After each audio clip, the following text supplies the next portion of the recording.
பகவத்கீதை அத்தியாயம் 1 வசனம் 2. சிஞ்சயன் கூறினார், பாண்டவ இராணுவ அமைப்பில் நிற்பதைக் கவனித்த மன்னன் துரியோதனன் தனது ஆசிரியர் துரோணாச்சாரியரை அணுகி பின்வரும் வார்த்தைகளை கூறினார். திருதராஷ்டிரர் தனது மகன்கள் கண்டிப்பாக போரிடுவார்கள் என்று உறுதிமொழியை எதிர்பார்த்தார்.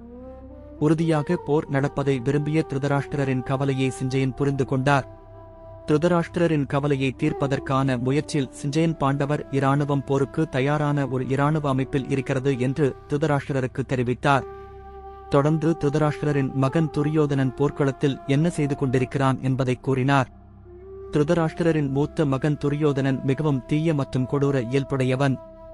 திருதராஷ்டிரர் பார்வையற்றவராக இருந்ததால் துரியோதனன் நடைமுறையில் ஹஸ்தினாபூர் ராஜ்யத்தை அவர் சார்பாக ஆட்சி செய்தான். பாண்டவர்களிடம் கடும் வெறுப்பைக் கொண்டிருந்த துரியோதனன் எதிர்ப்பு இல்லாமல் ஹஸ்தினாபுர ராஜ்யத்தை தொடர்ந்து ஆள விரும்பி பாண்டவர்களை போரின் மூலம் அழைக்க விரும்பினான். இருப்பினும் போர்க்களத்தில் நின்று அணிவகுத்து நின்ற பெரிய வலிமையான பாண்டவர்களின் இராணுவத்தை பார்த்த துரியோதனன் தடுமாறினான். பாண்டவர்களை குறைத்து மதிப்பிட்டு இருந்த துரியோதனனுக்கு அவர்களுடைய வலிமையான இராணுவ அமைப்பு அவருடைய எதிர்பார்ப்பிற்கு அப்பாற்பட்டதாக இருந்தது. தனது பதட்டத்தை தணிக்கும் நோக்கத்துடன் துரியோதனன் தனது குரு துரோணாச்சாரியரை மரியாதை என்ற பாசாங்கோடு அணுகினான்.